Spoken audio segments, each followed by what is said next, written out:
Bonjour à tous, on se retrouve pour un nouvel événement. Aujourd'hui, le The 5 Lord se dispute sur l'hippodrome de Lyon-Paris sur un parcours de 2000 mètres. On a affaire à des 4 ans et plus. Ils sont 16 à s'affronter dans cette course qui s'annonce très ouverte. Beaucoup de possibilités dans ce rendez-vous.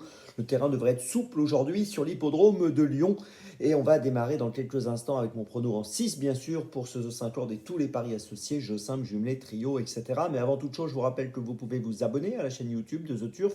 Vous pouvez aussi activer la cloche pour être informé dès que mon prono est posté. Et puis bien sûr, n'oubliez pas le jeu responsable, les mentions qui sont ici en bas. Ayez ça en tête, vous le savez, c'est important.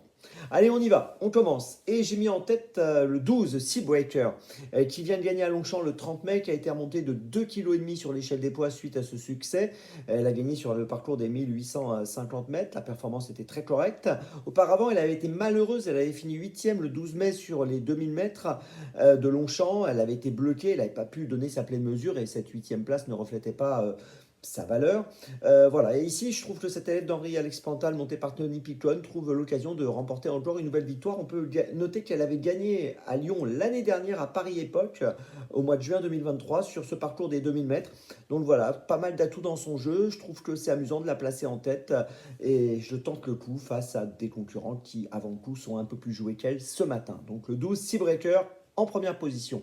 En deuxième position, j'ai retenu Esprit Joyeux, le numéro 4. Lui aussi, c'est un cheval qui aime bien Lyon, qui a fait ses preuves sur cette piste. Il vient de gagner à Marseille-Borelli le 27 mai dernier le prix Louis Brunet sur 2000 mètres. Cette performance était bonne.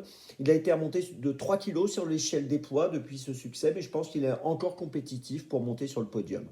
En troisième position, j'ai retenu le numéro 2, Morphe One. Alors lui, il a gagné le prix de la place Vendôme le 9 juin à Longchamp. Il a été remonté de 3 kg suite à ce succès, 3,5 kg pour être précis. Et auparavant, c'est lui qui avait terminé deuxième derrière Esprit Joyeux à Marseille-Borelli dans le prix Louis Brunet le 27 mai.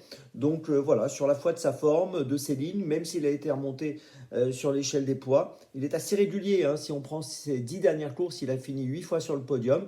Et bien voilà, donc je le disais, même s'il était remonté sur l'échelle des poids, je pense qu'il est encore capable de figurer à l'arrivée activement et je m'en méfie.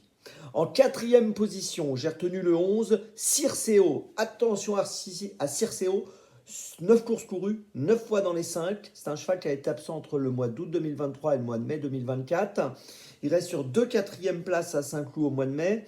C'est la première fois qu'il va courir un gros handicap et je trouve que c'est amusant de le garder pour une 3, 4, 5e place. En cinquième position, j'ai retenu le poids léger Henri The Lion. Alors lui aussi régulier, 10 dernières courses, 9 fois dans les 5, donc c'est vraiment bien. Deuxième à Bordeaux le 25 mai sur 1900 mètres. Troisième à Longchamp au mois d'avril sur 1600 mètres. Bon là il va courir sur 2000 mais ça pose pas de problème. C'est l'entraînement de Jérôme Régnier et je trouve que pour une 3, 4, 5e place là encore c'est un concurrent qu'il vaut mieux garder sur notre ticket. Et puis en sixième position j'ai retenu le 10 Thunder Speed qui a fini 5e à Marseille-Borelli du prix Louis Brunet derrière Esprit Joyeux, derrière Morphe One, donc la ligne est intéressante. Auparavant, on l'avait vu gagner à Saint-Cloud et à Hyères, au mois de mai et au mois d'avril. Et ici, je trouve que c'est encore un concurrent qui est compétitif pour jouer un rôle utile pour une petite place. Je vous résume mon choix en 6, donc pour ce The 5 qui est quand même assez ouvert, je tiens à le rappeler une nouvelle fois. En tête, le 12, Seabreaker. Derrière, les deux concurrents qui ont été remontés au poids dernièrement, le 4, Esprit Joyeux et le 2, Morphe One. Et puis derrière, le 11, le 16 et le 10. Départ de la course, attention, aujourd'hui lundi, 13h55. On se retrouve maintenant demain pour Nantes. Et d'ici là, avec The Turf, ça va aller.